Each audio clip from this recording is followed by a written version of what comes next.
দেখা যায় কালকে একজন আসামি ধরেছে হতে পারে, কিন্তু কালকে তো মেয়ের জবানবন্দিতে একটা ছেলেকে ধরা হয়েছে। ওনার নামে একটা কথা এটা তো বাড়িতে নাকি একজন নাবালিকাকে পেয়ে গেছে। নাবালিকা ছিল, তাদের বাড়িতে মা বাবা নেই। এটা নিয়ে আমি ওই জায়গাতে ঘুরতেই থাকি। আমি তখন দিল্লিতে ছিলাম।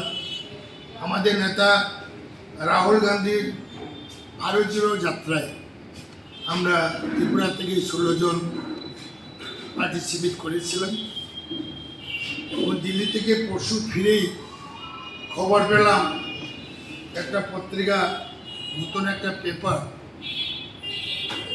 এখানে দিয়েছে বিরোধী কি কংগ্রেস ছাড়ছে প্রশ্ন। ওটাতে আমি খুবই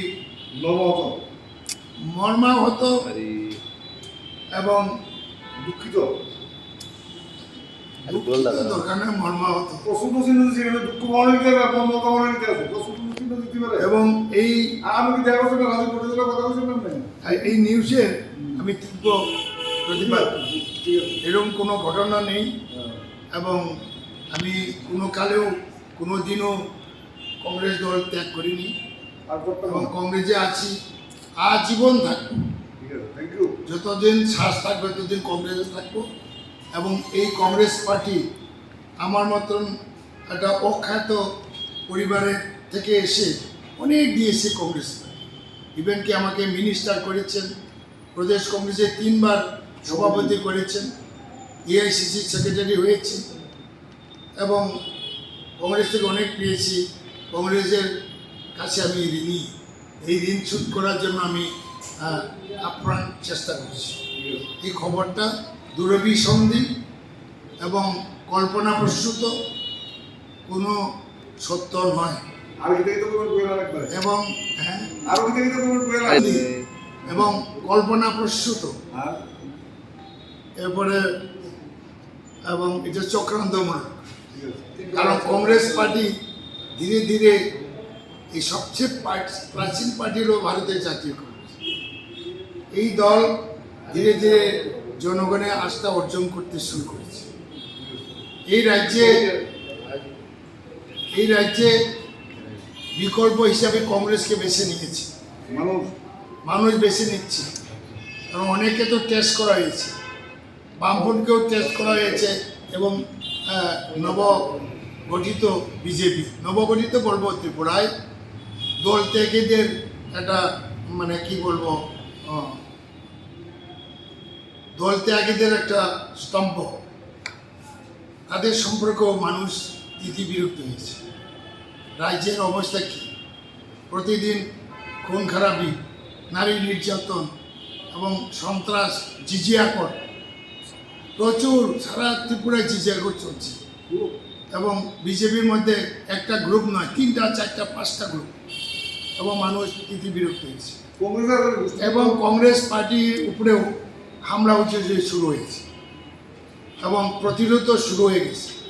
কৈলাসরেও অফিস হামলা করতে গেছিল এবং প্রতিরোধ হয়েছে। হ্যাঁ, আমাদের কর্মী জেলে গেছিল, বেল পেয়েছে।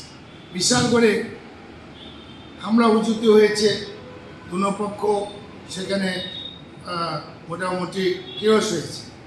সংঘর্ষ বলবো না, সংঘর্ষ হয়নি। সেই ক্ষেত্রে এখানে ডিএসপি একজন, এসডিপিও,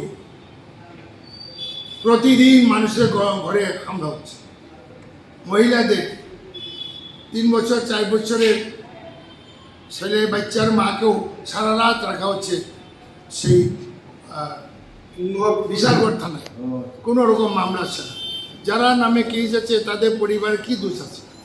কেস হইতে পারে, কেস হবে এবং আমাদের লোক হাজির হবে, আমরা বেল নেব এবং আমরা কাউন্টার কেস করেছি। কাউন্টার কেসও কিছু হয়নি এবং আমরা 9 তারিখের পরে আমরা বিশালগড়ে অভিযান করব। বিশালগড় আমি যাব, যারা যারা নিপীড়িত তাদের বাড়ি করে আমি যাব এবং প্রশাসনকে, পুলিশ প্রশাসনকেও আমি প্রদেশ কংগ্রেস থেকে বলবো যে ডিএসপিকে সংযত করুন, আইনের মতন চলুক এবং বেআইনিভাবে রাত্রিবেলা মানুষের বাড়িতে হামলা হচ্ছে এবং এটা অত্যন্ত নিন্দনীয়, আমি এটা প্রতিবাদ করি। আচ্ছা, এই যে আপনার বিরুদ্ধে যে মানে আপনি বিজেপিতে চলে যাচ্ছেন, এটা মানে কারা প্রচার করছে, কংগ্রেসের থেকেই না বিজেপি? কে জানে, আপনারা মিডিয়া জগতের মানুষ বেশি জানেন। এই সূত্র একটা কাগজ নতুন বেরিয়েছে, চিনি না তার মালিক এডিটর, পত্রিকায় বেরিয়েছে। নারী নির্যাতন নিয়ে একটা কথা বলছিলেন। কথাটা এটা লাগবে ওখানে একটা যাত্রা সূচনা। এই বন্ধুদের নমস্কার। ত্রিপুরা প্রদেশ কংগ্রেস ত্রিপুরা বাঁচাও ভারত জুড়ো যাত্রা শুরু করতে যাচ্ছে। আগামী 19শে নভেম্বর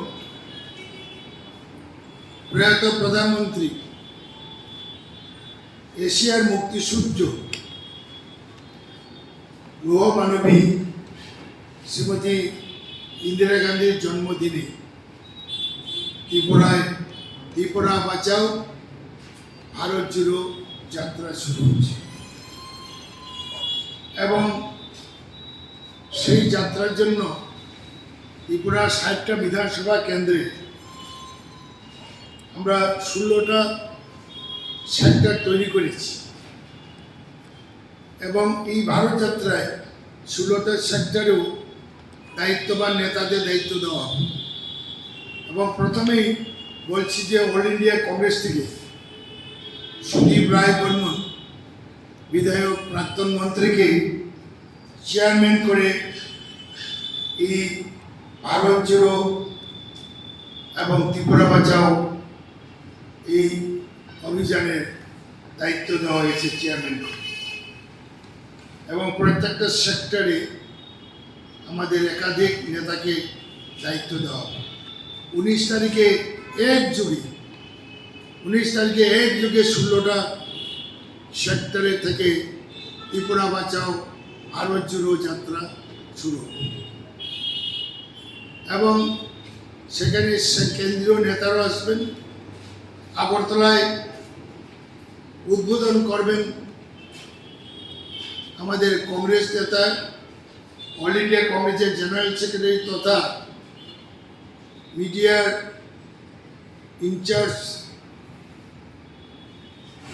জয়রাম রমেশজি, উনি আগরতলার যাত্রা উদ্বোধন করেন এবং ধর্মনগর এবং কৈলাসরে 2টা যাত্রার উদ্বোধন করবেন আমাদের ত্রিপুরার incharge doctor Ajay Kumar. South Tripura এখনো ঠিক হয়নি কে উদ্বোধন করবে, আমরা 2 দিনের মধ্যে আমরা জানি।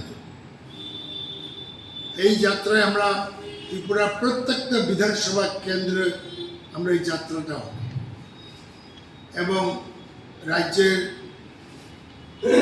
বিজেপির ওই অপশাসনে সাধারণ মানুষের উপরে যেভাবে সন্ত্রাস, রাহাজানি, সরকারি ধন লুট এবং জিজিয়া কর বিভিন্ন জায়গায় বসানো হয়েছে, তার বিরুদ্ধে মানুষ খুব প্রশমিত হচ্ছে এবং সেই কারণে এই বিজেপির অপশাসন থেকে ত্রিপুরার মানুষকে মুক্ত করার জন্য এই অভিযান আমরা যাত্রা শুরু এবং আগামী 9 তারিখ পরশু আগরতলা শহরে প্রদেশ কংগ্রেসের সদস্যগণ, জেলা কংগ্রেসের সভাপতিগণ এবং ব্লক কংগ্রেসের সভাপতিগণ, শাখা সংগঠনের যে প্রধানগণ সবাইকে ডাকা হয়েছে। 10:30টায় আগরতলায় আমাদের ওই গুরুত্বপূর্ণ মিটিং হবে। আমরা প্রায় 500 বিভিন্ন প্রতিনিধি নিয়ে আমাদের মিটিংয়ে সমস্ত সিদ্ধান্ত হয়ে যাবে এবং আমি এই অভিযানে রাজ্যের সকল অংশের যুব সমাজ, মা বোনেরা এবং কংগ্রেস সমর্থক অনুরাগীরা সামিল হওয়ার জন্য আমি আহ্বান করছি। এবং এই যে যাত্রা, এটা আমরা 9 তারিখে আবার অ্যানাউন্স করব। এই যে আগরতলার যাত্রাটা কোথা থেকে শুরু হবে, কোন কোন রোড হয়ে আমরা ঘুরবো, পরের দিন কোথায় কোথায় হবে। বিরাট যাত্রা হবে রাজ্যের বিভিন্ন প্রান্তে, এবং আপনাদের মাধ্যমে আমরা এই সংবাদটা দিলাম। সুদীপ রায় বর্মন, বিধায়ক, প্রাক্তন মন্ত্রী, প্রাক্তন পিসিসি সভাপতিকে এই ত্রিপুরা বাঁচাও ভারত জুড়ো যাত্রার চেয়ারম্যান করা হয়েছে, দায়িত্ব দেওয়া। যতক্ষণ পর্যন্ত ফাইনাল সেট হচ্ছে না, আপনারা কি জোটে আগ্রহী ছিলেন? আমরা নাও বলি নাই, আগ্রহী তো আছি। আমরা কার সঙ্গে করবো এখনো ঠিক নেই, এটা ঠিক করবে হাইকমান্ড। তো কাদের সাথে কথা হচ্ছে কাদের সাথে? অনেকের সঙ্গে কথা হচ্ছে, অনেকের সঙ্গে, কিন্তু লাস্টে কি হয় দেখেন, ওয়েট অ্যান্ড সি। অনেককে পার্টির তো দুইটা আছে, বিজেপির সাথে দুইটা আছে না? পার্টি তো অনেক আছে, ছোটো বড়ো অনেক আছে না। ত্রিপুরা মাতার সঙ্গেও আমরা আগ্রহী আছি, যদি হয়।